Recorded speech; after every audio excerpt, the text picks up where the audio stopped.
నమస్తే అందరికి welcome to hit TV. అసలు ఈ మేడం ని ఏమని పిల్లాలండి?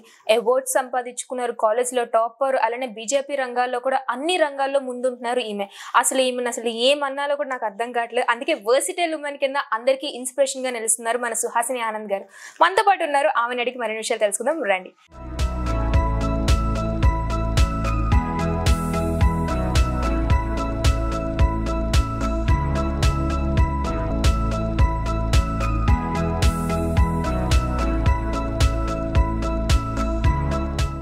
నమస్తే మేడం. నమస్తే అమ్మా. ఇక్కడ వెతికినా మీ ఇంటర్వ్యూస్ చాలా రేర్ గా ఉన్నాయి. అసలు మీరు ఎంత బయటకు ఓపెన్ అప్ అవుతారో ప్రజల విషయంలో, ఇంటర్వ్యూస్ మాత్రం కాస్త దూరంగానే ఉంటున్నారనే చెప్పుకోవాలి. సో మీరేమంటారు ఈ విషయంలో? అంటే నేను ఒక జాతీయ పార్టీకి స్టేట్ అఫీషియల్ స్పోక్స్ పర్సన్ గా 8 సంవత్సరాలు పనిచేశాను. అంటే I'm the voice of the party. కాబట్టి ప్రతి డిబేట్ లోను, ప్రతి ఇష్యూ పైన నేను స్పందించాలి.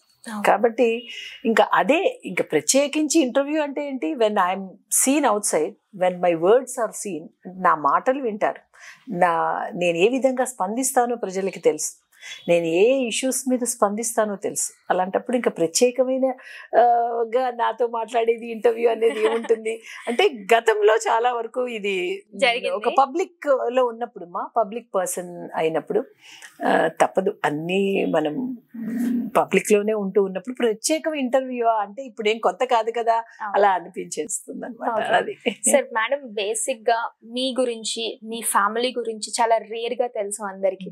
So coming to your parents, ఏం చేస్తూ ఉంటారు? నాకు మా అమ్మగారు నాన్నగారు ఇద్దరు ప్రభుత్వ ఉద్యోగులు, సెంట్రల్ గవర్నమెంట్ ఎంప్లాయీస్. సో నాన్నగారు Aegis audit officer, senior audit officer గా చేసి రిటైర్ అయ్యారు. మా అమ్మగారు బిఎస్ఎన్ఎల్ లో వర్క్ చేసి రిటైర్ అయ్యారు. సో అమ్మాయిని నొక్కదాన్ని, కూతుర్ని. నాకు 2 తమ్ముళ్ళు.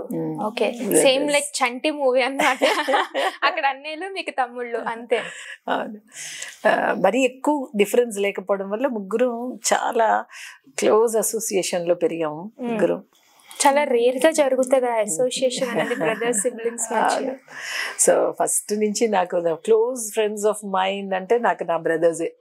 అన్ని షేర్ చేసుకోవడం, వాళ్ళు ప్రతిదీ అసలు అది ఒక మెమరీస్, నిజంగా చైల్డ్హుడ్ మెమరీస్. అన్న అమ్మ నాన్న ఉద్యోగానికి వెళ్ళిపోయేవారు కాబట్టి ఇంట్లో ఇంకా అందులో అక్క అంటే ఒక పెద్ద బాధ్యత అనమాట. ఓ మై గాడ్, ఇంకా అక్కే అన్ని చూసుకోవాలి, తమ్ముళ్ళని చూసుకోవాలి, తమ్ముళ్ళని కంట్రోల్ చేయాలి. ఇక్కడ ఈ కంట్రోల్ సిస్టమ్ చాలా ఎక్కువగా అప్లై అవుతుంది మేడం సిబ్లింగ్స్ విషయంలో. అంటే నేనే ఎంత బాధ్యతగా వాళ్ళిద్దరిని చూసేసుకోవాలని ఒక ఫీల్ వచ్చేసేది. దానివల్ల ఏంటంటే ఒక ఆటోమేటిక్ గా చూడు, ఇంట్లో ఒక ఇది ఉంటుంది. అక్క గనక ఆడపిల్ల పెద్దదైతే ఆ కుటుంబంలో అంతా చక్కగా మంచిగా పెరుగుతారు పిల్లలు, డిసిప్లిన్ ఎక్కువ ఉంటుంది అని కూడా కొందరు అంటూ ఉంటారు. మేబీ అలానేమో. మరి పాప మా బ్రదర్స్ ఎక్కడికి వెళ్ళాలన్నా సరే వాళ్ళు ప్రతిదీ నాకు చెప్పడం, నేను చెప్పి ఒప్పుకున్నాక వెళ్ళడం, ఇలాంటివన్నీ జరుగుద్దేమో. అక్క ఎక్కడికి వెళ్ళాలి అంటే, తమ్ముళ్ళు అన్నయ్యలు ఉన్నప్పుడు ఆడపిల్ల ఎక్కడికైనా వెళ్తే వెళ్ళాలి, చెప్పులు వేసుకొని వెళ్ళాలి, చెప్పు ఎందుకే చెప్పలేదు అని కన్వర్సేషన్ స్టార్ట్ అవుతుంది. అది ఉందమ్మా మా ఇంట్లో కూడా. అక్క ఎక్కడికి వెళ్ళినా సరే ఎవరో ఒకళ్ళు, ఇద్దరు కదా, ఒకళ్ళు నాకు డెఫినెట్లీ బాడీ గార్డ్ అనమాట. నాతో పాటు కంపెనీ అవ్వాలి, ఎక్కడికి వెళ్ళినా నాతో రావాలి, మళ్ళీ వాళ్ళు నాతో తీసుకురావాలన్నమాట. ఏంటంటే అదొక అందమైన ఒక సెక్యూరిటీకి సంబంధించిన ఒక బాండింగ్ అమ్మా మన కుటుంబాల్లో.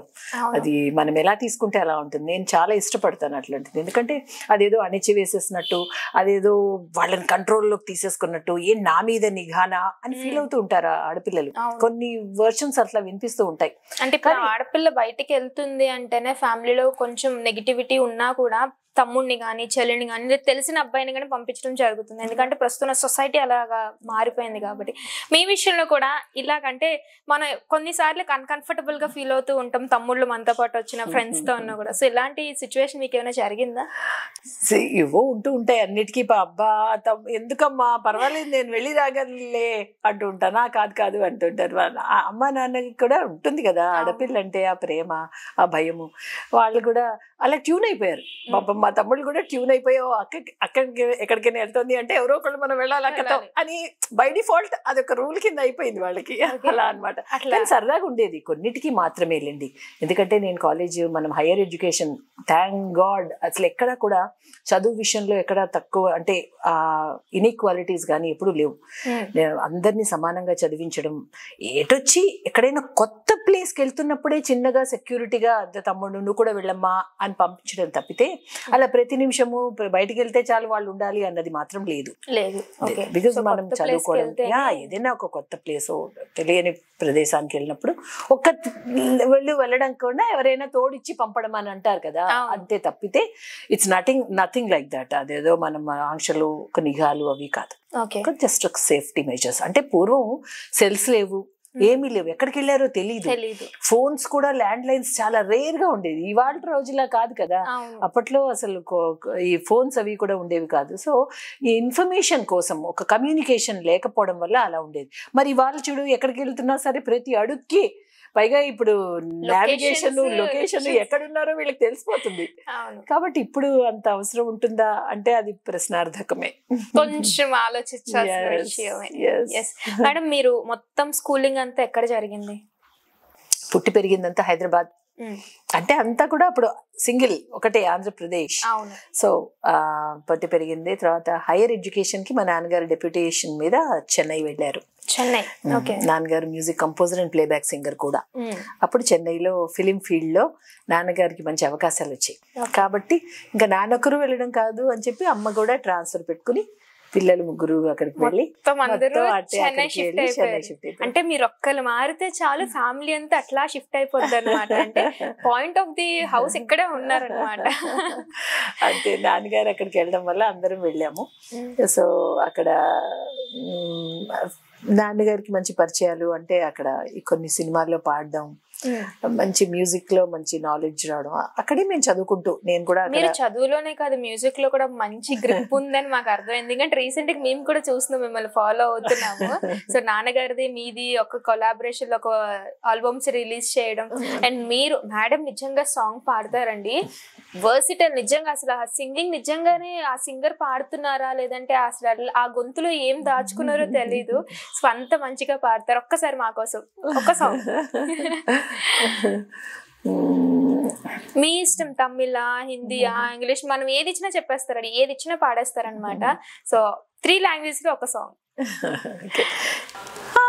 आपके नजरों ने समझा प्यार के काबिल मुझे, दिल की धड़कन ठहर जा, मिल गई मंजिल मुझे, आपकी नजरों ने समझा. Super madam. అసలు యాక్చువల్గా సాంగ్స్ చాలా రేర్గా వింటాం. కొంతమంది మన తెలుగు అయితే వినేస్తారు, అందరూ మ్యాక్సిమం వింటాము. కానీ హిందీ, తమిళ విషయంలోకి వచ్చేసరికి కొంచెం రేర్గా వింటాం. మీకు ఆ రాగం వల్ల కొంచెం ఇంకా ఎక్కువగా వినాలనిపిస్తుంది, అప్పుడే అయిపోయిందా అనిపిస్తుంది. అది జస్ట్ పల్లవి హమ్ చేశాను అంతే. అంటే అటు తెలుగు, హిందీ అండ్ తమిళ్ అన్నీ కూడా అలా సాంగ్స్. సంగీతం, మ్యూజిక్ ఈజ్ డివైన్, నచ్చంది ఏముంటుంది. దట్స్ అవర్ స్ట్రెస్ బస్టర్ కూడా. అవును. మీరు ఇప్పుడు హైయర్ స్టడీస్ వరకు చదువుకున్నారు మేడం, ప్రతి దగ్గర కూడా మంచిగా పేరు సంపాదించుకున్నారు, మంచి అవార్డ్స్ సంపాదించుకున్నారు. మిస్ ఆంధ్ర కూడా మా మేడం సొంతం చేసుకున్నారు అనమాట. కంగ్రాచులేషన్స్. అండ్ మేము అప్పటికి కూడా యాక్చువల్గా మేము 7th స్టాండర్డ్ 8th స్టాండర్డ్ అనుకుంటా, కానీ 10,000 members లో మేడం నెంబర్ 1 సాధించారు. యాక్చువల్గా ఆ టైంలో మీరున్నప్పుడు మీ పొజిషన్ ఏంటి మేడం? 10,000 people అంటే like it's not an just an issue. అంటే అది శ్రీమతి ఆంధ్రప్రదేశ్, అది 2007 సంవత్సరంలో జరిగింది. ప్రముఖ ఛానల్లో జీ తెలుగు. సో అక్కడ ఏంటంటే 23 జిల్లాలు ఉండేవి అప్పట్లో ఉమ్మడి ఆంధ్రప్రదేశ్లో. ప్రతి జిల్లాకి వచ్చి వాళ్ళు ప్రత్యేకంగా సెలక్షన్స్ చేసేవారు హోటల్ ఒక హాల్స్లో. అందరు కూడా ముందే అడ్వర్టైజ్ చేసి, సో అక్కడ ఉన్న వాళ్ళందరూ 400 మంది 500 మంది సెలక్షన్కి వచ్చారు. వచ్చినప్పుడు అది పెద్ద అడ్వర్టైజ్మెంట్స్ ఇచ్చారు అప్పట్లో కొన్ని పత్రికల్లోనూ వాటిల్లో. నాకు చాలా ఇంట్రెస్టింగ్గా అనిపించింది. అప్పటి నేను గృహిణిని, జస్ట్ పిల్లలు 2. అప్పటికే మ్యారీడ్ శ్రీమతి కదా, మిసెస్ ఆంధ్ర. సో ఏంటిది చాలా ఇంట్రెస్టింగ్గా ఉంది, అసలు ఒకసారి చూద్దామా అనిపించింది. సో అయితే ఒకరోజు పలానా ఇక్కడ వైజాగ్లో ఉన్నప్పుడు చూస్తే నేను ఆ రోజు లేను ఎందుకో. నేను ఇప్పుడు బెంగళూరు ఏదో జస్ట్ మేము ఒక ట్రిప్కి వెళ్ళామన్నమాట పిల్లలతో. నేను వెళ్ళినప్పుడు చూసి అరే అక్కడి నుంచి హైదరాబాద్ వెళ్ళాను. హైదరాబాద్లో మా పేరెంట్స్ ఉన్నారు. సో నాన్న అది మంచి షో నాన్న, ఇది మిస్ అయిపోయాను అంటే ప్రతి జిల్లాలో పెడుతున్నారు, హైదరాబాద్లో కూడా ఉన్నట్టుంది అంటే నాన్నేమో పేపర్ చూసి మా నాన్నగారు అమలు ఇది నీకోసమే వచ్చినట్టుంది, డేట్ పోస్ట్పోన్ అయింది, ఐ థింక్ అది మళ్ళీ ఉంది వైజాగ్లో అన్నారు. అవునా అనుకున్నా, సరదాగా అనిపించింది నాకు. ఆ రోజు ఉదయం కూడా పిల్లలిద్దరిని స్కూల్కి పంపించేసి సరే అరౌండ్ 10-10:30 అప్పటికే నేను ఇంట్లో ఎప్పుడు పనులు ఉంటూ ఉంటాయి కొత్తగా. అంటే ఎంత చదువుకుని ఇంటికి వచ్చి మాది మా ఓన్ బిజినెస్, నేను మా వారు మా ఓన్ ఇది కాబట్టి కొంత మేము కాన్సన్ట్రేట్ చేయాలి. సో సరే అయితే మెల్లిగా 11 o'clockకి బయలుదేరి వెళ్దాం చెప్పి వెళ్తే అలా అనుకోకుండా అలా 11-11:30 అయిపోయింది. సరే ఇక్కడ ఒక ఫేమస్ హోటల్లో వెళ్ళినప్పుడు చాలా మంది లేడీస్, అసలు నమ్మవు 500 మంది లేడీస్ వచ్చారు. అప్పుడు అంటే అంత రిజిస్ట్రేషన్స్ అయిపోయాయి. నీళ్ళు అడిగాను ఏంటిది ఇప్పుడు నేను కూడా చెప్తుందంటే మేడం అసలు స్లాట్ లేదు, ఈవినింగ్ 5 వరకు. అయ్యో అనగానే నేను సరే అయితే ఓకే, నాకు మా అబ్బాయి వచ్చేస్తాడు స్కూల్ నుంచి 1 o'clockకి. సో నేను ఇంటికి వెళ్ళిపోయి పిల్లడికి అన్నం పెట్టాలి పిల్లలకి, ఎందుకంటే నేను ఉండాలి, వాళ్ళ చిన్న పిల్లలు కదా. అయితే మా రెండోవాడు ఇంకా వాడు 4-5 సంవత్సరాలు ఉంటాయి అంతే. సో అయితే అవునా మేడం అంటే మీ ఇష్టం, ఇట్స్ ఓకే, బట్ అప్పటికే నేను బయట వర్క్ చేస్తున్నాను. సరే ఏంటిది అంటే వాళ్ళు అన్నారు సరే అయితే ఒకసారి అయితే లంచ్ ముందు లాస్ట్లో ఇంకా అందరు పార్టిసిపెంట్స్ అక్కడ నుంచి బయట లంచ్ చేయడానికి వెళ్ళిపోతున్నారు, 10 మంది ఉన్నారు. సరే మేడం ఒక 5 minutes మీరు సెల్ఫ్ ఇంట్రడక్షన్ చేసుకుని వెళ్ళిపోండి అన్నారు. అంటే ఏదో ఇంతమందిలో ఒకళ్ళకి నేను ఒక 5 minutes మాట్లాడి ఇంటికి వచ్చేసాను. ఇంకా మళ్ళీ సాయంత్రం రమ్మన్నారు. నేను సాయంత్రం అంటే మాట్లాడక ముందు నేను వస్తానేమో, నాకు అప్పుడు కుదురుతుందో ఒకసారి ఇంటికి వెళ్ళిపోయామంటే ఇంట్రెస్ట్ ఉండదు, మళ్ళీ వెళ్దాం అనుకుంటాం కానీ ఉండదు. అయితే సరే అయితే నేను మాట్లాడేసాను 5 minutes, ఇంటికి వచ్చేసాను. సాయంత్రం 4:30కి నాకు కాల్, మేడం మీరు సెలెక్ట్ అయ్యారు, మీ ఇంటికి మేము షూట్కి వస్తున్నాము, మీ హౌస్ అదిను. సో ఇక్కడున్న వాళ్ళల్లో మేము సెలెక్షన్స్ అయ్యాయి, సో అదంతా కూడా మేము చూపిస్తాము. అప్పట్లో అసలు రియాలిటీ షో అన్నది ఇట్స్ అన్ ఆరిజిన్ టైం, అసలు అప్పుడు ఒక 2007-2008 మొదటిసారి.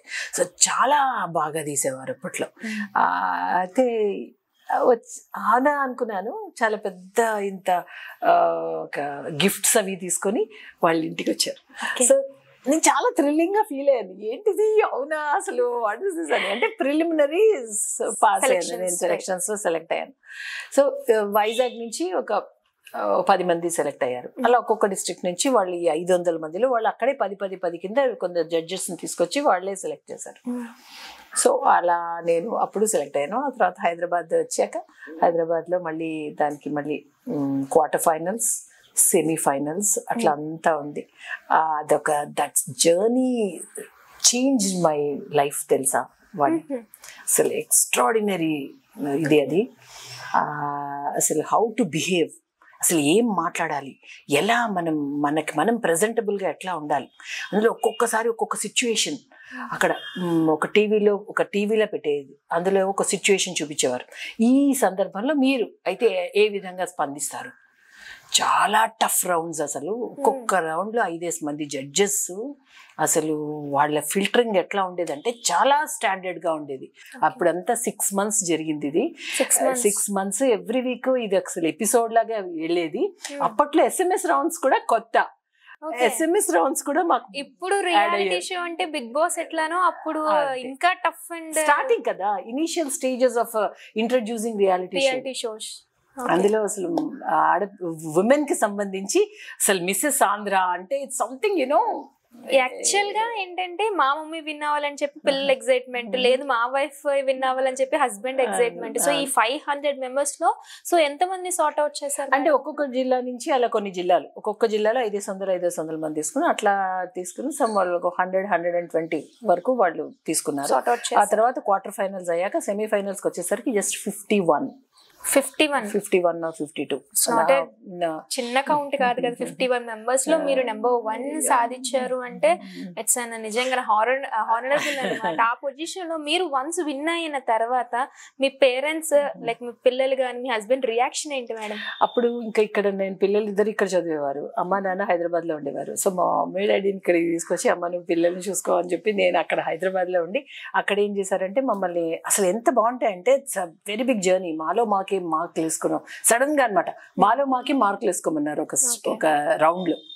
అప్పుడు కరెక్ట్ గా మనకి ఎలాంటి తెలుసా అంటే మనస్తత్వం. ఇప్పుడు అందరూ టాలెంటెడ్ ఉంటారు, అందరికీ ఎవరి స్టైల్ వాళ్ళకు ఉంటుంది, అందరికీ విన్న వాళ్ళనే ఉంటుంది. కానీ ఒక్కొక్క చోట ఏమవుతుందంటే ఒకే చోట మేము ఉండాల్సి వచ్చింది ఒకసారి ఒక 4 days. అప్పుడు మనసులోని మన మెంటాలిటీ మన స్వభావం బయటకు వస్తుంది.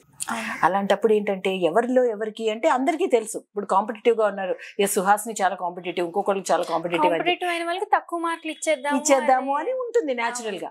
సో అని అనూహ్యంగా ఇంకొకళ్ళు నేను కూడా ఇద్దరు కొంచెం టాలెంటెడ్ గా ఉన్నప్పుడు ఏమవుతుంది మనస్తత్వం అనమాట. అక్కడ ఏమవుతుంది నేను కొంచెం అందరితో చాలా ఫ్రెండ్లీగా మూవ్ అయ్యేదాన్ని.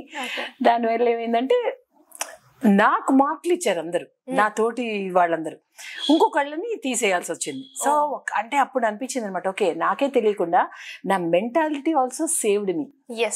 అర్థమైందా? నేనే గ్రేట్, నాకు తెలుసు వీళ్ళందరూ నేను చాలా బాగా చేయగలను, నా స్ట్రెంగ్త్ నాకు ఇది అని నేను కొంచెం గర్వంగా ఉండొచ్చు.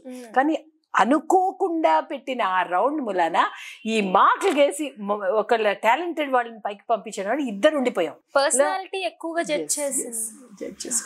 సో మీరు యొక్క ఉండే విధానం కూడా అంటే మేడం మాటలో మనకు అర్థం అవుతుంది అంటే మనం ప్రతి ఒక్క వర్డ్ కూడా క్యారీ ఫార్వర్డ్ అవుతుంది ప్రతి సిచ్యువేషన్స్ లో కూడా. అంతేకాకుండా 2 ఉండేవి అప్పుడు. ఒకటేమో శ్రీమతి ఆంధ్రప్రదేశ్ అని నేను ఫైనలిస్ట్, పరిపూర్ణ మహిళ అని ఈటీవీలో కూడా ఫైనలిస్ట్, నేను అందులో కూడా ఫైనలిస్ట్. ఇప్పుడు వాళ్ళు ఫోన్ చేశారు, మేడం ఏంటి మేడం అన్నిట్లోనూ మీరే ఫైనలిస్ట్ అయితే ఎలా అని అనుకున్నారు. అనుకుంటే మీరు కంటిన్యూ అవుతారా అంటే ఎట్లా ఉంటుంది అంటే నాకు అనిపించింది కంటిన్యూ అవ్వకుండా ఏదో ఒకటి సెలెక్ట్ చేసుకుని ఇంకొకటి మనం ముందే కనుక డ్రాప్ అయిపోయినట్లయితే ఆ టాప్ 10 లో అట్లీస్ట్ నేను ఉన్న వాళ్ళకి ఇంకొక మనిషికి ఇంకొక ఆమెకి అవకాశం ఇచ్చిందని అవుతాను కదా. సో అప్పుడు అనిపించింది నాకు సరే అయితే ఓకే శ్రీమతి ఆంధ్రప్రదేశ్ అది నేను కొంచెం నా టైమింగ్స్ అవి మ్యాచ్ అయ్యి దానికి వెళ్దాంలే అని చెప్పి దాన్ని నేను సెలెక్ట్ చేసి ఇంకొకటి ముందే చెప్పాను, ఎవరికైనా అవకాశం ఇవ్వండి, the 10th person should be the 11th person అని దానిలో అట్లీస్ట్ వాళ్ళకి ఒక సాటిస్ఫాక్షన్ ఉంటుంది టాప్ 10 లో వాళ్ళు పార్టిసిపేట్ చేసినట్టు. తర్వాత అమ్మాయి కూడా నాకు ఫోన్ చేసి చెప్పింది, సుహాసిని థ్యాంక్స్ అ లాట్, నువ్వు టాప్ 10 లో ఉన్నా కూడా నేను 11th పొజిషన్ లో ఉన్నప్పుడు నువ్వు విత్డ్రా అయ్యి 11th వాళ్ళకి అవకాశం ఇవ్వమని చెప్పిన మూలానే ఇవాళ నేను పార్టిసిపేట్ చేయగలిగాను అని వాళ్ళు చాలా ఆనందపడ్డారు. కానీ దీంట్లో ఒక నెగిటివ్ పాయింట్ కొంతమంది క్యాచ్ చేస్తారు మేడం, అంటే 11th పొజిషన్ ఉన్న వాళ్ళకి ఎందుకు ఇవ్వమన్నారు, like why not other persons, ఎందుకు తన్నే చేశారు అని చెప్పేసి కొన్ని పర్సన్స్ అనుకుంటూ ఉండనే ఉండదు. ఎందుకంటే వాళ్ళ ర్యాంకింగ్ లో నెక్స్ట్ ర్యాంకరే కదా. అవును. ఇప్పుడు అలా అయితే తర్వాత ఉన్న 20 మందిలో నాకు నచ్చిన ఆమెకే ఇవ్వండి అంటే అది సెల్ఫిష్ అవుతుంది. 10th తర్వాత 11th ప్లేస్ లో ఉన్న వాళ్ళకి ఇవ్వాలి. అవును. అప్పుడు that 11th person only is eligible to come in the 10th place. అలాంటప్పుడు వాళ్ళకి ఇవ్వండి వీళ్ళకి ఇవ్వండి అని అది it's not our choice, it's only by talent. So అందుకని నేను తర్వాత మనిషికి ఒక అవకాశం వస్తుంది అంతే, అంతకు మించి ఇంకేం లేదు. అది ఇంపార్టెంట్, ఎందుకంటే అది జెన్యున్ గా జరగాలి కదా. సో ర్యాంకింగ్ లో నెక్స్ట్ ఎవరు సీనియారిటీ ఉంటుంది కాదు, నాకు ఇచ్చేయండి అని 3వ వాళ్ళని 4వ వాళ్ళని ఇన్ఫ్లుయెన్స్ చేసి ముందుకు పంపించేస్తే అది అన్యాయం చేసింది అని అవుతాను కదా, అది కరెక్ట్ కాదు. అసలు చాలా నేర్చుకోవాలి మీ దగ్గర నుంచి.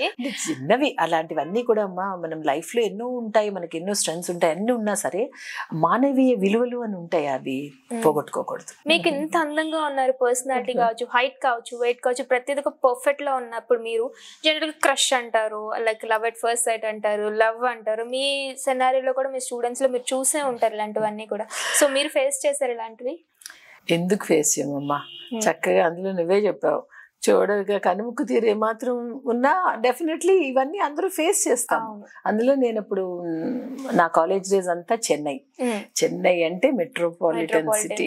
అప్పట్లో అది ఫిల్మ్ ఇండస్ట్రీ ప్లేస్ కూడా, అప్పటికి ఇంకా హైదరాబాద్ షిఫ్ట్ అవ్వలేదు. అసలు మొత్తం మేము అద్దెకున్న వాళ్ళ ఇంట్లో కూడా అందరూ నడిగర్ పొండు అని అనేవారు. అంటే ఏ మాత్రం హైట్ వెయిట్ ఉన్నా కొంచెం అట్లా ఆ అమ్మాయి అంటే హీరోయిన్ లా ఉంది అలా అనేస్తారు కదా. అందులో మెడ్రాస్ ఈజ్ అప్పట్లో మెడ్రాస్, సో ఆ ఎన్వైరన్మెంట్ అలా ఉండేది. కానీ నాన్నగారికి చాలా భయం, అమ్మో ఎవరైనా అడిగిస్తారేమో, ఎవరైనా సినిమాలో నటించమని ఛాన్సెస్ అని ఇలా ఏమైనా అట్రాక్ట్ అయిపోతుందేమో అని చెప్పి భయం. ఎందుకు మేడం అంటే నాన్నగారు ఆల్రెడీ మ్యూజిక్ దాంట్లో పాడారు చేశారని, కానీ సినిమా ఫీల్డ్ అంటే ఎందుకు భయం నాన్నగారికి? అంటే music is different from acting కదమ్మా. యాక్చువల్ గా ఇప్పుడు కొన్ని కుటుంబాల్లో ఆ విధంగా, కొన్ని కుటుంబాల్లో ఏంటంటే మా ఇంట్లో సంగీతం సాహిత్యం ఉన్న కుటుంబాల నుంచి వచ్చాను నేను, కాబట్టి తొందరగా దేనికైనా డెసిషన్ అన్నది అది ఉండేది కాదు, అది ఆలోచనలోనే లేదు. కాబట్టి ఎక్కడ కనిపిస్తే ఎక్కడ ఎలాగా అని నాన్నకి పెద్ద ఇంట్రెస్ట్ ఉండేది కాదు. ఎందుకంటే రేపు పొద్దున్న అమ్మ ఆడపిల్ల అంటే పెళ్ళి అవుతుంది, భర్తకి ఇష్టం ఉండొచ్చు ఉండకపోవచ్చు, అప్పట్లో ఆలోచనలు కూడా అలాగ ఉండేది. అంతే తప్ప ఎప్పట్లో ఏం పర్లేదు, నా కూతురికి మహారాజు వస్తాడు గుర్రం మీద చక్కగా టక్మని తీసుకెళ్ళిపోతాడు, నా కూతురికి ఏంటి అనుకోవచ్చు. కానీ విపరీత ధోరణిలు వెళ్ళిపోతున్నాయి ఈ మధ్య. ఏమవుతుందంటే విపరీతంగా 25 ఏళ్ళు వచ్చినా 26 ఏళ్ళు వచ్చినా పెళ్ళిళ్ళు చేయకుండా అంతా వస్తాడులే తనకి నచ్చినట్టే తీసుకుంటారు. వెళ్ళాక నచ్చలేదా వచ్చాయి అంతే, ఇంకా విడాకులు తీసేసుకో వచ్చాయి. ఇవన్నీ కొన్ని మధ్య ఎక్కువ వింటున్నామమ్మా. అందుకని కూడా నేను దాని గురించి కూడా నేను, ఎందుకంటే యాజ్ అ రెస్పాన్సిబుల్ సిటిజన్ కొన్ని ఇష్యూస్ ని నిజంగా మనం టచ్ చేయాలి. అందుకని ఇవన్నీ వింటూ ఉంటే చాలా బాధ అనిపిస్తుంది. బట్ కాలేజీలో ఉన్నప్పుడు నిజంగా ఆ వయసు చాలా మంది, అందులో చూస్తే బస్ స్టాండుల్లో బస్సులు అవి మనకి ఎక్కడో అక్కడ ఈ ఫాలోవర్స్ వాళ్ళు వీళ్ళు ఉండేవారు. కానీ ఏంటో కానీ నా గురించి నాకే ఆలోచన చేస్తుంటే ఒక్కొక్కసారి చాలా డిఫరెంట్ ఏమో నేను అనిపిస్తుంది నాకు వాణి. ఎందుకంటే న్యాచురల్ గా ఆ టైంలో కొంచెం ఎంజాయ్ చేయొచ్చు, క్లాస్మేట్స్ సీనియర్స్ ఏవో ఉంటాయి, వీళ్ళు సరదాగా వెళ్ళడమే కదా అని కొందరు మేబీ అనుకుని ఉండొచ్చు. బట్ నాకెందుకో యాటిట్యూడ్ ఉండేది కాదు మొదటి నుంచి కూడా. నాకు ఏంటి ఒక గోల్ ఏంటో అది నిజంగా ఈ రోజు that's what is happening today. ఒకే వయసులో ఏంటిది, తను ఆ క్లాసే ఈ క్లాసే, ఈ చిన్న వయసులో ఈ వీటిల్లో పడితే తను లైఫ్లో ఎప్పుడు సెటిల్ అవుతాడు, ఎప్పుడు సంపాదన అనేది ఉంటుంది, రేపు పొద్దున్న రెస్పాన్సిబిలిటీ ఎలా ఉంటుంది, ఇవన్నీ తను మెచ్యూర్డ్గా థింక్ చేసేదాన్ని. ఎందుకో మేబీ అది బై డిఫాల్ట్ ఉందేమో, మ్యానుఫ్యాక్చరింగ్ డిఫెక్ట్ ఏమో. ఎందుకంటే హాయిగా ఉన్న లైఫ్ ని ఎంజాయ్ చేయకుండా ఎందుకు ఇవన్నీ ఆలోచిస్తున్నావు లైఫ్ అంటేనే అసలు యాక్చువల్ గా స్ట్రెస్ ఫ్రీ లైఫ్, ప్రతిదీ ఎంజాయ్ చేయాలి, ప్రతిదీ వెళ్ళాలి, చూడాలి, ఎక్సైట్మెంట్ ఉంటూ ఉంటుంది. కానీ లాంగ్ అంటే ఒకటి రేపు పొద్దున్న నా లైఫ్ లో నా ప్రతి step, the history of my life, ఎక్కడ ఒకళ్ళు వేలు ఎత్తి చూపించకూడదు అని ఒక తపన ఉండేది నాకు. ఓకే, సో మేడం నాకు ఒక డౌట్, ఈ థాట్ ప్రాసెస్ అంతా మీ ఫాదర్ నుంచి వచ్చిందా, మదర్ నుంచి వచ్చిందా? ఇద్దరికి ఉండేది. ఇద్దరు కష్టజీవులే, అంటే చాలా వెరీ లోవర్ మిడిల్ క్లాస్ నుంచి వచ్చిన వాళ్ళు కదా, కష్టపడి పైకి వస్తూ ఉన్నారు. వాళ్ళ మాటలు, వాళ్ళ మా ఇంట్లో ఉన్న సిచ్యుయేషన్ని చక్కగా జీతం వచ్చిన తర్వాత ఆ ఉన్న జీతంలో పిల్లలకి స్కూల్ ఫీజు కట్టుకుని వాళ్ళకి ఎంతలో ఉన్న దానిలో అడ్జస్ట్ అవ్వడం. వెనకాల మా అమ్మమ్మ ఉండేది మా ఇంట్లో, అమ్మమ్మ కూడా మంచి మంచి విషయాలు చెప్పేది. అమ్మమ్మ కథలు బాగా, కథలు. తర్వాత ఏమో ఊరు వెళ్ళేవాళ్ళం, మళ్ళీ అక్కడ ఇంకో తాతగారు అమ్మమ్మ, వాళ్ళేమో రామాయణ భారత భాగవతాలు చెప్పేవారు తాతగారు. అంటే అలా అనమాట. మా మదర్ కూడా పాలిటెక్నిక్ కాలేజ్లో అప్పట్లో తనకి మెరిట్ మీద సీట్ వచ్చి తను గోల్డ్ మెడలిస్ట్ ఇన్ పాలిటెక్నిక్. తన స్కాలర్షిప్తో తన డబ్బులతో తను చదువుకుని ఇంటికి వచ్చేవారు. సో ఆ రెస్పాన్సిబిలిటీస్ అవి చూసి అనిపిస్తుంది ఏదో అచీవ్ చేయాలి నేను కూడా, మా అమ్మ నాన్నలాగా నేను కూడా బాగా చదివేసుకుని పెద్ద ఉద్యోగం చేసేయాలి అప్పట్లో. ఎందుకంటే ఇంట్లో మదర్ అండ్ ఫాదర్, అదే ఫాదర్ ఈజ్ మై హీరో అంతే. సో అట్లా నాకు వాళ్ళలాగా గొప్ప ఒక ఆఫీసర్ జాబ్ చేయాలి అంతవరకే, చిన్న చిన్న ఇవి అది చేయాలి అంటే ఈ వీటిల్లో పడకూడదు. అండ్ నాన్నగారు కూడా చిన్నప్పుడు చూడు ఇందిరాగాంధీకి పండిట్ నెహ్రూ చెప్పేవారట, జాగ్రత్తలు, దేవ లెటర్స్, అంటే కూతుర్ని ఏ విధంగా చేయాలి అన్నది ఉండేది అప్పట్లో. 1-2 ఇన్సిడెన్సెస్ విన్నాను. ఆ విధంగా నాన్నగారు ప్రతి విషయం కూడా ప్రాక్టికల్గా, నువ్వు ఇలా ఉండాలమ్మా, అలా ఉండాలి, కొత్తగా ఏదైనా కనుక నువ్వు డేంజరస్ జోన్కి వెళ్ళినప్పుడు నువ్వు అసలు వెళ్ళలేకూడదు, ఒకవేళ వెళ్ళావనుకో face it but don't give up అనేవారు. చాలా స్ట్రాంగ్ గా చెప్పేవారు. అసలు ఎదురుకుండా ఏది ఉండేది. అది ఆడపిల్లకి అనిపించగానే తండ్రికి ఒక భయం ఉంటుంది మేడం. అంటే బయటికి వెళ్తుంది అంటే చుట్టుపక్కల అంతా జాగ్రత్తగా ఉంటుంది లేదా, కాలేజ్కి వెళ్తుంది అంటే ప్రిన్సిపల్ తో మాట్లాడడం గానీ, మా అమ్మాయి చదువుతుందా లేదా అంటే అదొక పదంగా చెప్పాలి అంటే ఒక సెక్యూరిటీగా ఫీల్ చేస్తూ ఉంటారు పేరెంట్స్. అందులో ఫాదర్ రోల్ చాలా ఎక్కువగా ఉంటుంది అలాంటి సిచ్యువేషన్స్ లో. సో మీకు అంటే లవ్ లెటర్స్ చాలా వచ్చే ఉండుంటాయి, ప్రపోజల్స్ ఇంకా ఎక్కువ వచ్చి ఉంటాయి. సో అలాంటివి తీసుకెళ్ళి నాన్నగారికి ఏమైనా చెప్పడం జరిగిందా? అసలు అంతవరకు నేను అసలు ఎంకరేజ్ చేసేదాన్ని అసలు. అసలు నేను ఐ జస్ట్ నేను డిస్కార్డ్ చేసేదాన్ని. అట్లా పెట్టేసేవారు అక్కడతోనే. అంతే.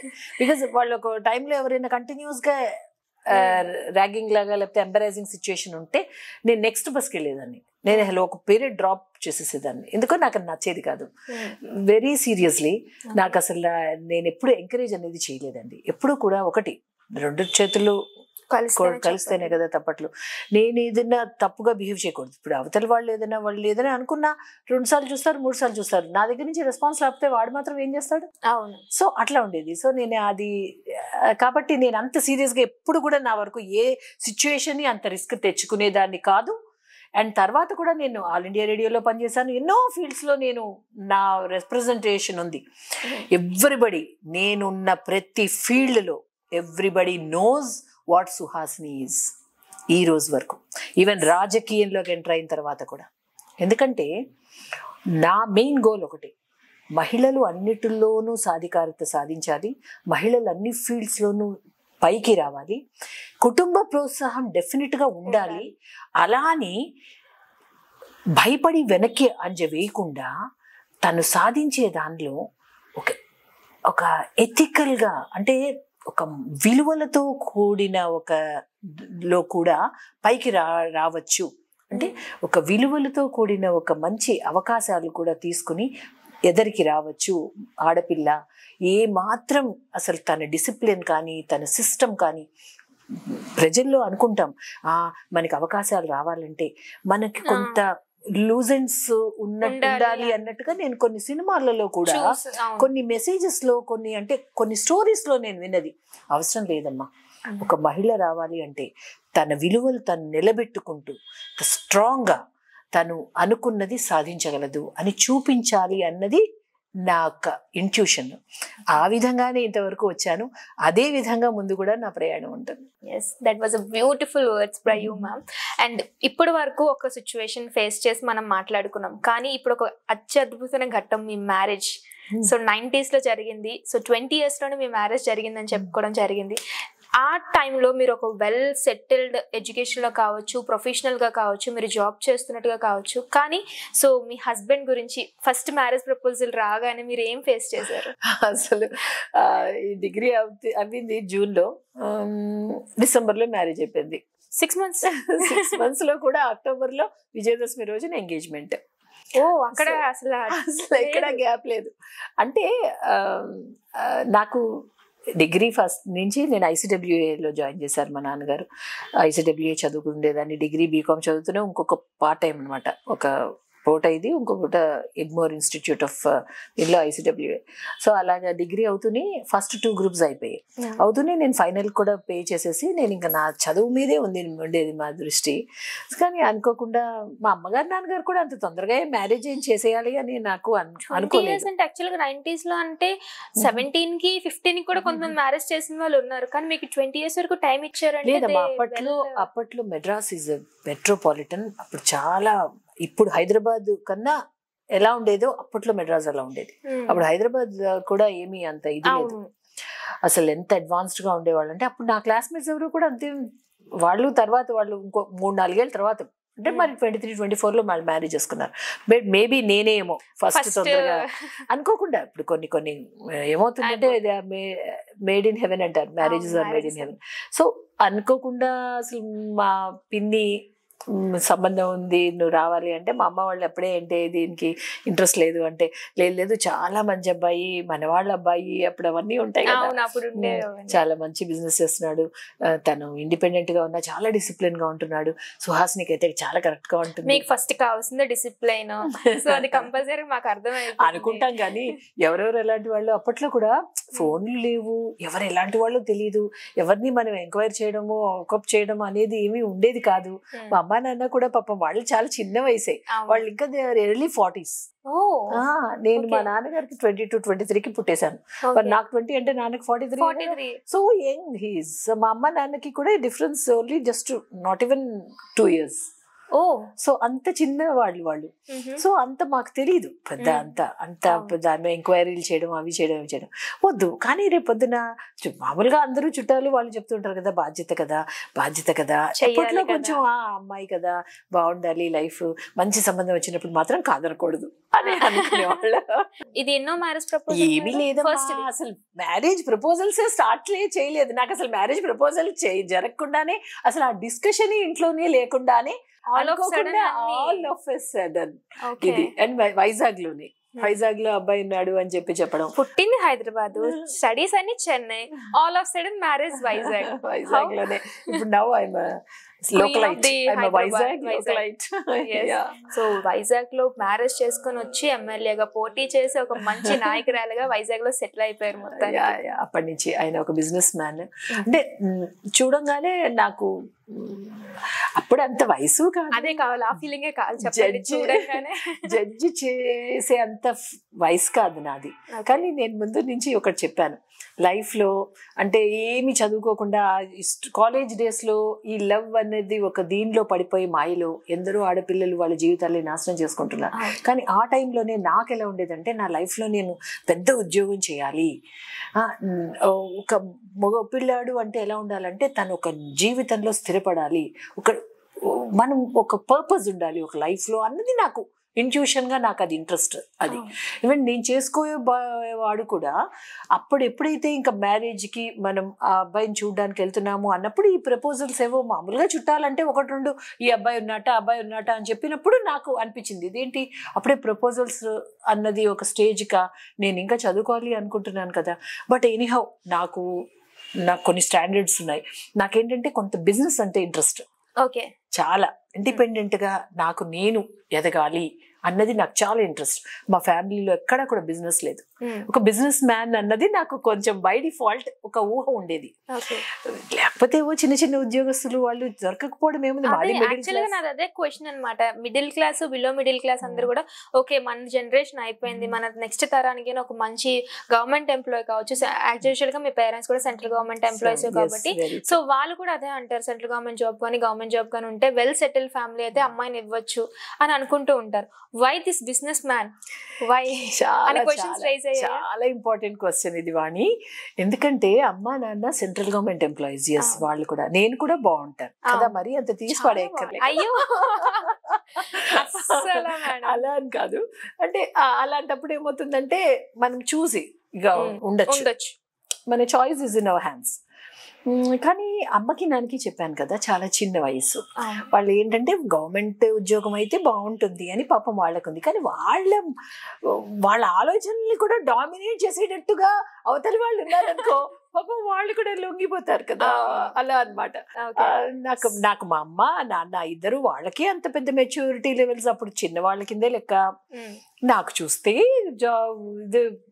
వచ్చి ఒక అబ్బాయి చాలా బాగుంటాడు, మంచివాళ్ళు అన్నప్పుడు సరే వచ్చి నేను అసలు అలా సంబంధం అయితే నేను అలా ఇల్లు కూర్చుని అలా తీసుకొచ్చి అలా చూసి అలాంటివి ఏం వద్దు.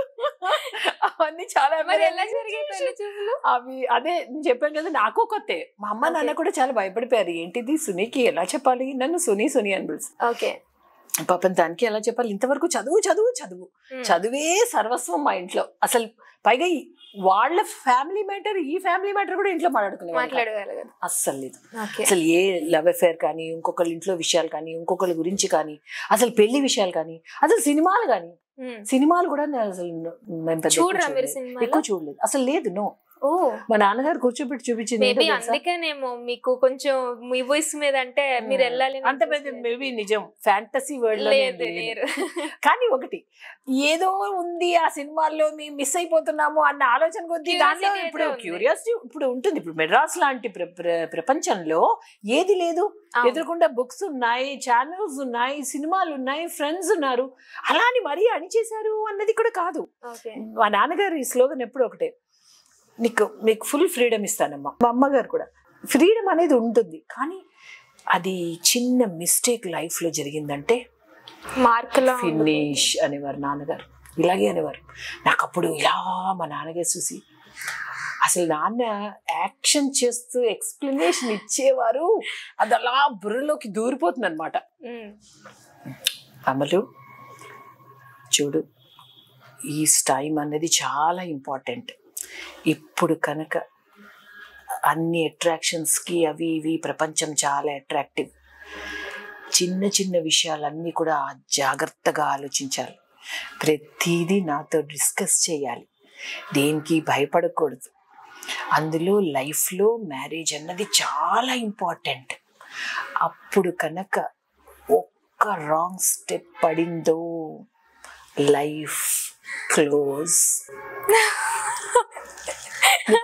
మీ నాన్నగారు అమ్మో మీకు ఎలా చెప్పారు తెలియదు, కానీ నాకైతే సేమ్ వింటున్నట్టుగా అనిపిస్తుంది. అట్లా అంటే ఇలా కూర్చున్నప్పుడు నేను కూడా అలా రెండు కళ్ళు తెరిచేసి అమ్మో అలా అనమాట ఫీల్స్. అసలు ఎలా మీ ఫాదర్ ఎట్లా చెప్పారు నాకైతే తెలియదు, కానీ కూర్చోబెట్టి నిజంగా ఇట్లా చేయకూడదు అట్లా ఇప్పుడు పేరెంట్స్ ఏముంది ప్రతిదీ కూడా ఓపెన్ గా చెప్పాలనుకుంటున్నారు, కానీ కొంతమంది దాచేసుకుంటున్నారు. లైక్ ఎగ్జాంపుల్ సెక్స్ ఎడ్యుకేషన్ కావచ్చు, లేదంటే పిల్లలకి అత్యవసరం అంటే ఇప్పుడు కేసెస్ జరుగుతున్న సిచ్యువేషన్ లో మనం మాట్లాడుకుంటే చాలా ఇంపార్టెంట్ క్వశ్చన్స్ ని విషయాల్ని దాచేస్తున్నారు పేరెంట్స్. అమ్మో అప్పుడు తెలియకూడదు, పిల్లలకి ఏం చెప్పకూడదు, ఏం చేయకూడదు అనే విధంగా చెప్తున్నారు. కానీ తెలియాల్సిన తెలియకుండా పిల్లలు క్యూరియాసిటీ పెరగడం వల్ల ఇలాంటివన్నీ జరుగుతున్నాయి. కానీ మీకు మీ ఫాదర్ అన్ని చెప్పి పెంచడం వల్ల ఇంత కరెక్ట్ గా ఉన్నారేమో నాకు ఇప్పుడు అనిపిస్తుంది. అంటే ఒకటి ఇవాళ ఏమీ చెప్పకూడదు, పిల్లలకి అన్నీ తెలుసులే అన్న ధీమా కొందరు పేరెంట్స్ కి. ధీమా ఉండొచ్చు ఒక లెవెల్ వరకు, ఒక అళవుకు అంటాం మేము, అంటే తమిళనాడులో కూడా. అంటే ఒక దీని వరకు ఉండదు. అతి సర్వత్ర వర్జయేత్ అంటే మరీ ఒక రకంగా ఇప్పుడు ఇదే రకంగా మెంటాలిటీ, ఇదే రకంగా నాన్నగారు కనుక ఇలా కంట్రోల్ని వాళ్ళ పిల్లలకి నచ్చకపోవచ్చు. ఎందుకంటే ఏంటిది ప్రతిదీ నాన్న నాకు చెప్తారు, అంత విషయం ఏంటిది అబ్బా మళ్ళీ క్లాసెసా అబ్బా క్లాసా అనిపిస్తుంది naturally. But it's not a class. అది వినేతత్వం ఉండాలమ్మా. పిల్లల్లో వినేతత్వం లేదు. అప్పట్లో ఏంటంటే నాన్న చెప్తున్నారు, అమ్మ చెప్తుంది ఏదైనా అంటే వినాలి. ఆ రెస్పెక్ట్, ఆ మర్యాద అలా ఉండేది. మరి వాళ్ళ మర్యాద ఏంటి, అబ్బా ఉండమా నాన్న, అబ్బా ఉండే నాన్న. సో అలా కాదు. రెస్పెక్ట్ అనేది బై డిఫాల్ట్ ఏమవుతుందంటే నాన్నగారు పిలిచారు, నాన్న వస్తున్నా, అమ్మ పిలవంగానే అమ్మ అమ్మలో కట్టే టీవీ వెళ్ళి అమ్మకి హెల్ప్ చేయి అన్నప్పుడు వెంటనే కట్ చేసి మనసులో చాలా కోపం అనమాట, చిరాకు. ఏంటి నాన్నంతా ఇలాగే చెప్తారు ఇప్పుడు చూసినా. బట్ మనసులో బాగా చిరాకుగా ఉన్నా ఫేస్ లో చూపించకూడదు. అది పక్కన అంటే వెంటనే అది మేము పాటించేసేవాళ్ళం. అది ఏమో సేవ్ చేసింది ఇంతవరకు అనిపిస్తుంది. అస్సలు ఏమి వినిపించకుండా కొన్ని సినిమాల్లో చూపిస్తారు, మళ్ళీ కొన్ని సినిమాల్లో మళ్ళీ ప్రేమ కూడా చూపిస్తారు. కానీ మొదటంతా అలా చూపించి చివరిలో శుభం కార్డు వేస్తే ఆ చివరిలో శుభం కార్డు ఎవరికి కనిపిస్తుంది? అది ఎక్కదు బుర్రలకి, ఇవే ఎక్కేస్తాయి. అందుకని ఎలా పడితే అలా మాట్లాడడం అన్నది వాట్ ఈస్ దిస్ డాడ్ అన్నప్పుడు అవన్నీ ఉండదు. కొన్ని చిరాకు బాధ అనిపిస్తుంది నాకు కూడా. ఒక రకంగా చెప్పాలి అంటే ఆంక్షలు కట్టుబాట్లు అన్నది మహిళకి ఒక వయసులో ఉండడం చాలా అందం. ఆ టైంలో మనకు అనిపిస్తుంది అది కొంచెం మనం ఎంతవరకు ఉండాలో అంతవరకు. అలా అని మరీ చాదస్తంగా నువ్వు అలాగే ఉండాలి ఇలాగే ఉండాలి, నువ్వు అసలు కదలకూడదు, నువ్వు బయటికి వెళ్ళకూడదు అని పెట్టేస్తే మాత్రం నిజంగా ఎవ్వరూ వినరు. ఎక్కడికి నేను నా ఫ్రెండ్స్తో చక్కగా సినిమాకి మా క్లాస్మేట్స్తో ఎప్పుడైనా 1-2 సినిమాలకి వెళ్ళేదాన్ని, చెప్పి వెళ్ళేదాన్ని. అంటే అప్పుడు మనకేమవుతుందంటే ఓకే అమ్మా నాన్నకి చెప్పడానికి కూడా భయపడకూడదు. మనం ఎప్పుడు భయపడతాము? వాళ్ళు ఎలా చేయనప్పుడు, వాళ్ళు మనల్ని ఎంటర్టైన్ చేస్తున్నప్పుడు వెళ్ళినప్పుడు భయపడాలి కదా. అప్పుడు అలా అనిపిస్తుంది. బట్ ఏంటంటే ద రెస్పెక్ట్, ఆ బాండింగ్ అలా ఉండేది. సో అలాగే నాకు కూడా ఇగో ఈ మ్యారేజ్ అన్నప్పుడు ఈ పెళ్లి చూపులు అని చెప్పి వైజాగ్ అంటే ఫస్ట్ టైం క్యాన్సిల్ చేసింది అమ్మ టికెట్. అబ్బాయి ఇప్పుడు ఎందుకులే వైజాగ్ అంటే మా నాన్నగారు చెప్పారు మా అమ్మతో, సునీని చూడంగానే వాళ్ళు ఓకే చెప్పేస్తారు. కాన్ఫిడెన్స్ ఎప్పుడు తను చదువుకుందామని ఉంది కదా, ఇప్పుడు అంతా మనం వెంటనే చేసేయగలమా అంటే ఇప్పుడు వెంటనే పెళ్లి చేసేయాలంటే కూడా అప్పట్లో మేము రెడీగా లేరు అమ్మా నాన్న పాపం అప్పుడు. అయితే సరే అని చెప్పి పెట్టేస్తే మళ్ళీ మా పిన్ని మళ్ళీ కాల్ చేసి, నీకు నా మీద నువ్వు అసలు చెల్లని ఏమాత్రం ఉన్నా నువ్వు వెంటనే రా, నువ్వు తీసుకురావాల్సిందే, నువ్వు ఒక్కసారి చూపించిన ఆ మాట మీద నీ నమ్మకం ఉంటే అని చెప్పి. సరేలే ఇంకప్పుడు ఇంక వాళ్ళ కోసం అనిపిస్తుంది కదా. సో అలాగే October 5th వైజాగ్ వచ్చాం. డేట్ కూడా బాగా October 6th. ఇలాగంటే చిన్నది అది తనకు తెలీదు, సుహాసిని పాపం దాన్ని చదువుకుంటూ, దానికి అసలు ఇప్పటి వరకు అసలు ఈ టాపికే రాలేదు ఇంట్లో. సో ఎక్కడైనా పోనీ బయట వెళ్దాము, వాళ్ళని అటు రమ్మని చూద్దాంలేండి, ఏదో ఇంకెలాగో నా దృష్టిలో ఏంటి అమ్మాయి ఇదేదో ఇది క్లోజ్ అయిపోతే హ్యాపీగా చదువుకోవచ్చు కదా. ఓకే. సో అట్లా అప్పట్లో ఇది ఇక్కడ వైజాగ్ కూడా పార్క్ లో మేము వెళ్ళాం, నేను మా అమ్మమ్మ అందరూ. మా నాన్నగారు రాలే, ఎందుకంటే ఏదోలే అలా వెళ్ళి అమ్మ ఏదో కంప్లీట్ చేసుకొని వచ్చేసి అయిపోతుంది అని. వాళ్ళసారి వచ్చేసరికి అప్పుడు ఈయన వచ్చారు. వాళ్ళ వదిన అన్నయ్యకి 3 పిల్లలు, చిన్న ముగ్గురు బుడ్డిగాళ్ళలాగా 3 పిల్లలు తీసుకుని ఈయన వస్తుంటే ఏంటి అసలు నాకేం అర్థం కాలేదు. ఇప్పుడు చూడంగానే చాలా ఏంటో ఓకే, నాకే అసలు పెద్ద నచ్చలేదు నాకు. అయ్యో అంతే, ఆయన ముక్కు మాత్రమే కనపడింది అయింది. సో ఏంటి చాలా సన్నగా పొడవుగా ఓకే అని పెద్ద అంత అనిపించలేదు. సో ఆయన కూడా నేను కూడా ఏదో చాలా పొట్టిగా ఉన్నాను అనుకున్నారంట. క్లోజ్ క్లోజ్ క్లోజ్ అనేసుకుని వెళ్ళిపోయాం. మా పిన్నది ఏంటి అంటే అబ్బా నాకు అసలు ఏం పెద్ద అంత చూడలేదు పిన్ని అని సార్ అనగా, అదేంటి అక్కడ చూస్తే అతను పొట్టిగా ఉంది కదండి అమ్మాయి అంటే, అయ్యరామా అసలు మీ ఇద్దరు చూసుకున్నారా లేదా, నువ్వు అసలు ఆమె పొట్టే కాదు, నేను అసలు అతన్నేమో నేను అదే అలా కాదు, మీరు మా ఇంటికి రండి అని చెప్పి మళ్ళీ నాకు చెప్పలేదు. నేను ఇంకా బయలుదేరిపోదామని రెడీ అయిపోయాను. మళ్ళీ అతను సాయంత్రం లేదని ఏదో రకంగా చెప్పి తీసుకొచ్చి చూడంగానే అప్పుడు ఈజ్ ఓకే అనిపించింది. బట్ నాకు ఏంటంటే ఇప్పుడు అవసరం ఏం లేదు కదా అర్జెంట్ గా మ్యారేజ్ పెళ్ళి అంటే. బట్ నాకు మాట్లాడండి ఇద్దరు 5 minutes అని చెప్పి మాట్లాడమన్నారు. నాకు ఏం మాట్లాడాలి, నేను ఒకటే చెప్పాను.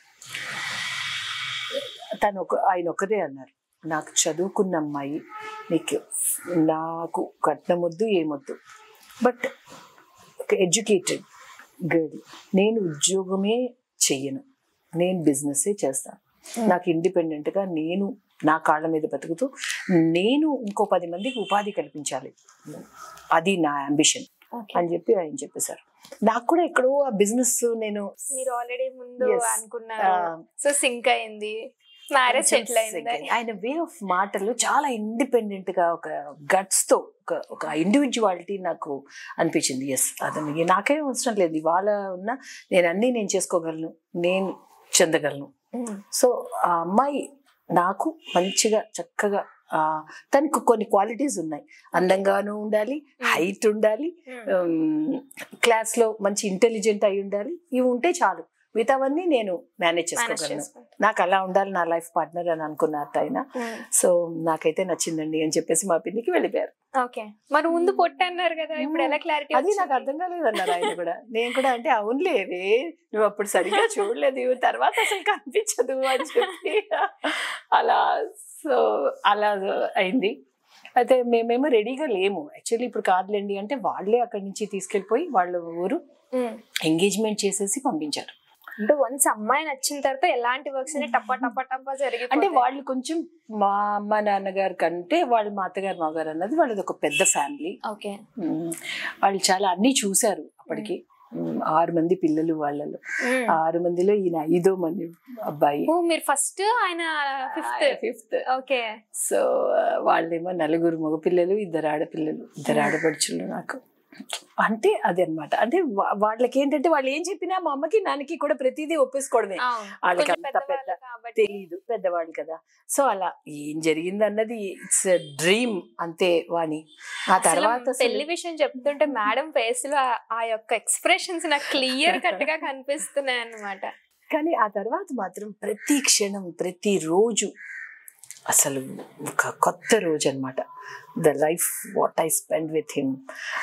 అసలు ఆయన ఒక హీజ్ డిఫరెంట్ పర్సన్. అసలు అంటే వాళ్ళు కూడా పల్లెటూరులోనే పుట్టి పెరిగారు, కానీ the mentality, the broad way of thinking అంటే నిజంగా కూడా టుడే ఈరోజు ఆ విషయం కూడా చెప్పుకోవాలి. మగపిల్లల్లో చాలామంది పూర్వంలో ఏదో మాదే పై చెయ్యి, ఆడది అంటే కొంత నేను చెప్పాలి, ఓసే ఏమి లేకపోతే ఏంటి అది మామూలుగా చెప్పేటప్పుడు అలాంటివి నేను విన్నాను చాలా చోట్ల. But the very first day of my married life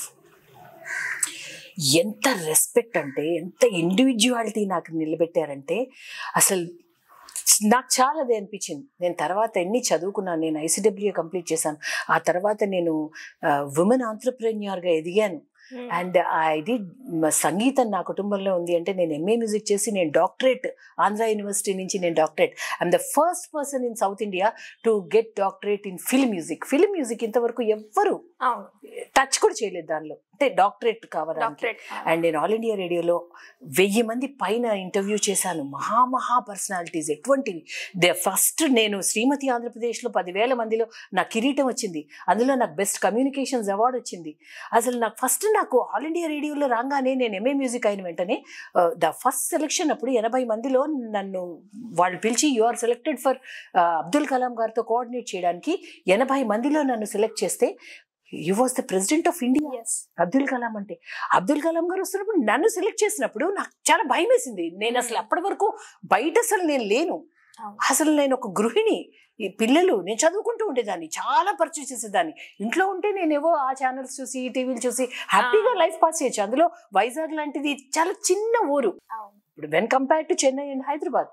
కానీ ఇక్కడ నేను ఇలాగా కూడా కాలక్షేపం అవి చేయకుండా నేను ఎప్పటికైనా ఏవో ఇన్ని చదువుతున్నాను, నా ప్యాషన్ చదువుకుంటూ వెళ్ళడం అని తెలుసుకుంటూ ఉండడం, ఎప్పటికైనా ఇది యూజ్ అవుతుందా అనుకున్నాను.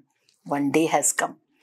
నిజంగా అసలు ఆల్ ఇండియా రేడియోలో నన్ను సెలెక్ట్ చేసి సుహాసిని అబ్దుల్ కలాం గారు వస్తున్నారట, నీకు అన్ని భాషలు తెలుసు, నువ్వు కోఆర్డినేట్ చేయాలి. నేవీ వాళ్ళు all India radios authorised organisation, అప్పుడు వాళ్ళకి కాంటాక్ట్ చేసి ఎవరైనా కావాలి మాకు ఇస్తారు, మీరు ఒక అనౌన్సర్ అంటే ఆల్ ఇండియా రేడియోలో ఉన్న వాళ్ళని మాకు మీరు పంపించాలి అంటే, అప్పటికి ఇంకా నేను ట్రైనింగ్ సెషన్లో ఉన్నాను. I mean the probationary period. నేను ఇంకా కన్సోల్ కూడా ఎక్కలేదు, అసలు నేను ఇంకా స్టార్ట్ కూడా చేయలేదు లైవ్ ప్రోగ్రామ్స్. అప్పుడు నాకు భయం వేసింది, అర్థం కాలేదు. నేను బయటకు వచ్చి మా హస్బెండ్కి ఒక ఫోన్ కాల్ చేశాను. చేస్తే ఏంటి సునీ అన్నారు. అంటే నేను అన్నాను, ఏమండి అసలు అబ్దుల్ కలాం గారు వస్తున్నారట వైజాగ్, ప్రెసిడెంట్ ఆఫ్ ఇండియా, నన్ను సెలెక్ట్ చేశారు ఆయనతో కోఆర్డినేట్ చేయడానికి, ఏంటిది నాకేం అర్థం కావట్లేదు, నేను చేయగలనా అన్నాను. అన్నప్పుడు ఆయన అన్నారు ఒక్కటే మాట, నువ్వు చేయగలవు, నువ్వు ఒప్పుకో, you can do that, I know about you అన్నారు. కాన్ఫిడెన్స్ మీకు ఇచ్చారు. అసలు నేను ఈ రోజుకి కూడా మర్చిపోను వాణి. అసలు నాకు ప్రతి క్షణం నాకు ఆయనతో ఒక న్యూ డే. అసలు నేను ఇంతవరకు గ్రో అయిన టాలెంట్ నిజంగా నాకు నా తల్లిదండ్రుల నుంచి నాకు వచ్చింది టాలెంట్. కానీ తర్వాత ఒక ప్లాట్ఫామ్ ఉండాలి కదా, అది డిస్ప్లే చేయడానికి, అది ఎగ్జిబిట్ చేయడానికి. So that is his love and affection. అది అలా అని ఎప్పుడు చూసినా అలాగా ఇప్పుడు ఉంటారు చూడదు, హగ్ చేసుకుంటూ oh my sweetie, oh my love, అలా అది కాదు. So no, the confidence what he has on me and what the affection and love and the confidence what I have in him, అది ఇంపార్టెంట్. తను ఎప్పుడైతే శ్రీమతి ఆంధ్రప్రదేశ్లో he accompanied మీ, అప్పట్లో అంత పెద్ద బిజినెస్ ఏం కాదు మాది, నాతో వచ్చి లేకపోతే పిల్లల్ని ఇక్కడ మా నాన్న దగ్గర ఉంచి నేను ప్రతి రౌండ్ ఆఫ్ దీనిలో నేను డ్యాన్స్ సెషన్ ఉండేది, ఇంట్రొడక్షన్ ఇంట్రోలో ఆ 10 మందిలో టాప్ 5లో నేను చాలా బాగా చేసేసేదాన్ని. వాళ్ళు అనేవారు, ఆ కొరియోగ్రఫర్, మేడం మీరు పాడేస్తారు, డాన్స్ చేస్తారు అన్ని, మేడం ఇంకా మీరు పక్కనే ఉండేది మేడం, మిగతా 9 మందికి మేము ట్రైనింగ్ ఇచ్చుకుంటాము అనేవారు వాళ్ళు. అలా ఉండేది అసలు చాలా. అప్పుడు ఒక్కొక్క సిచ్యుయేషన్ లో అండ్ ఇంట్రో రౌండ్ అని ఉంది ఒకటి వాణి, అదేంటంటే సెల్ఫ్ ఇంట్రొడక్షన్ అనమాట. సెల్ఫ్ ఇంట్రొడక్షన్ లో ఈయన అన్నారు, సునీ నువ్వు 10 మందిలో ఇప్పుడు రిస్క్ తీసుకోకు, నేను ఎవరైనా లిరిసిస్ట్ని పెట్టి నీకు ఇంట్రొడక్షన్ ఎలా ఉంటే బాగుంటుంది అని నేను రాయిస్తాను, ఆ రాయించింది నువ్వు చదువుకో, నువ్వు చదువుకుని నువ్వు అక్కడ చెప్పు, ఇది ఇంకా రిస్క్ తీసుకోవద్దు, టాప్ 10 కదా అన్నారు. నాకు కరెక్టే, కానీ రేపు పొద్దున్న నేను కనుక విన్ అయిపోతే అదుగుదుగు ఆ విన్నర్ ఉన్నారు కదా, ఆ రాసింది నేనే అని అంటారు కదా. So which I don't want. నాకు అనిపించింది ఒకరోజు ఆయన ఆఫీస్కి వెళ్ళినప్పుడు నేను ఆలోచించాను, ఒక పేపర్ తీసుకున్నా, సు హా సి ని అని 4 పెట్టుకున్నాను.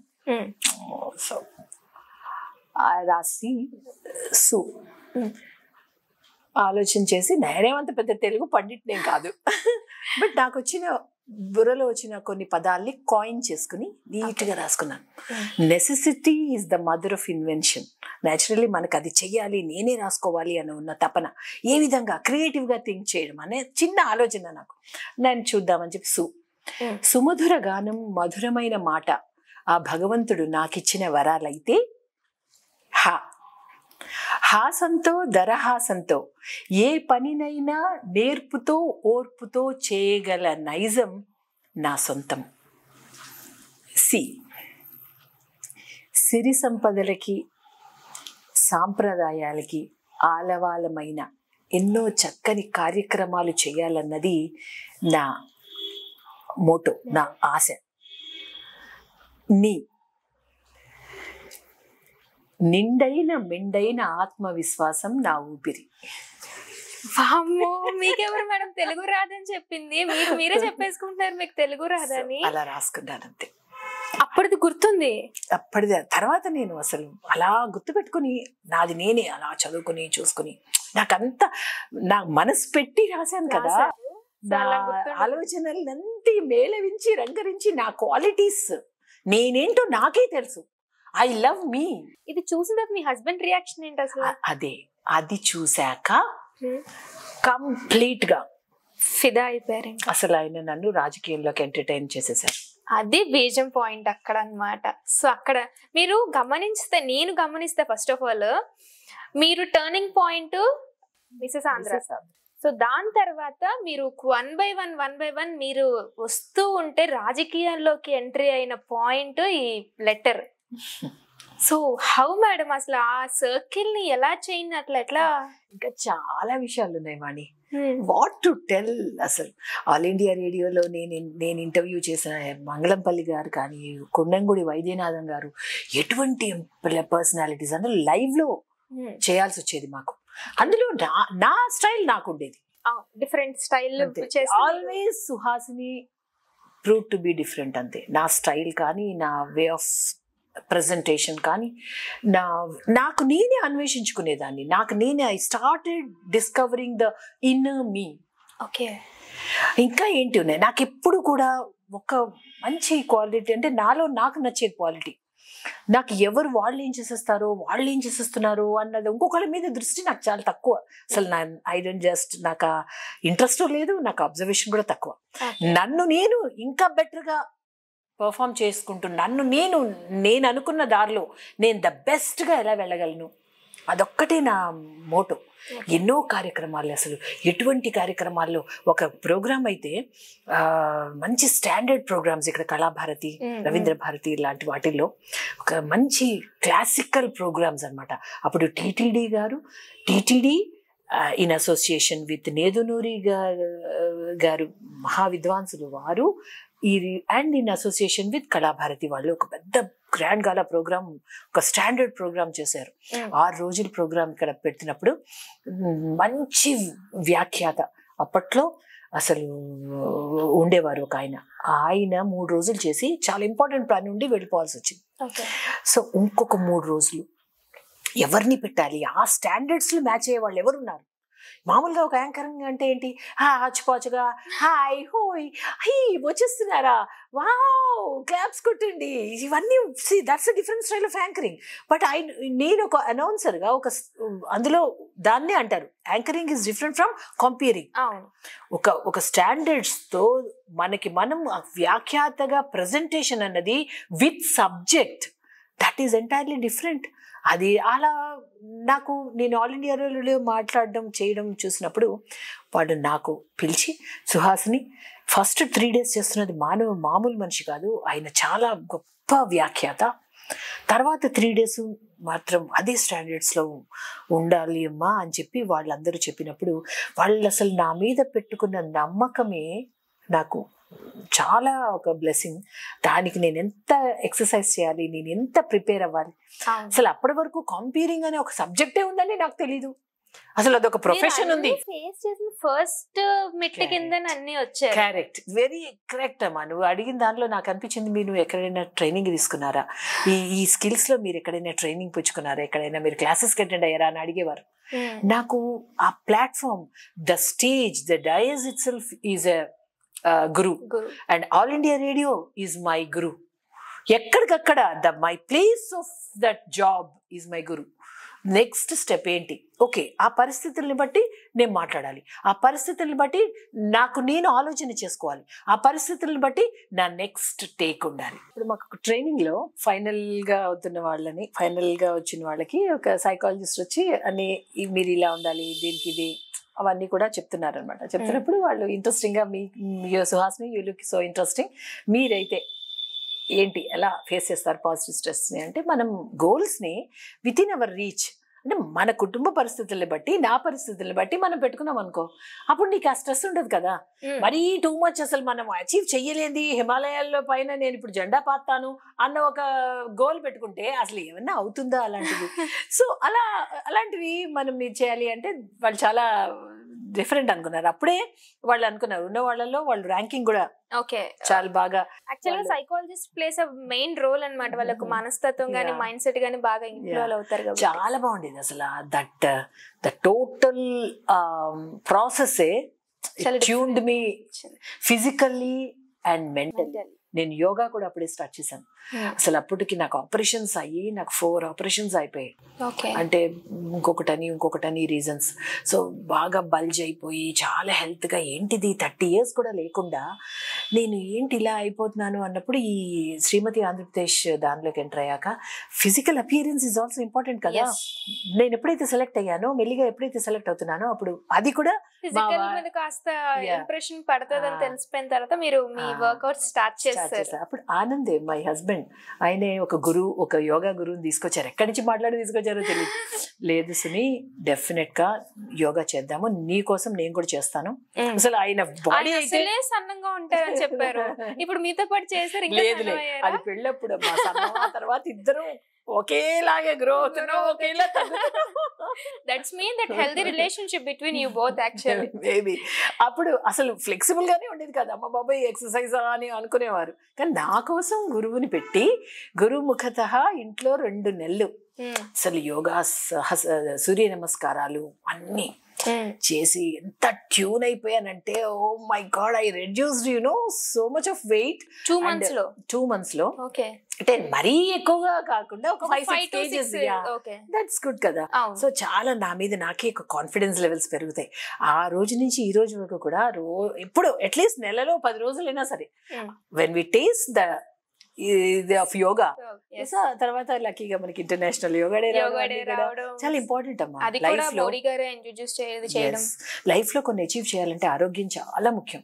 అందులో మహిళలకు ఆరోగ్యం ఉంటేనే ఆరోగ్యమే మహాభాగ్యం. So health is wealth.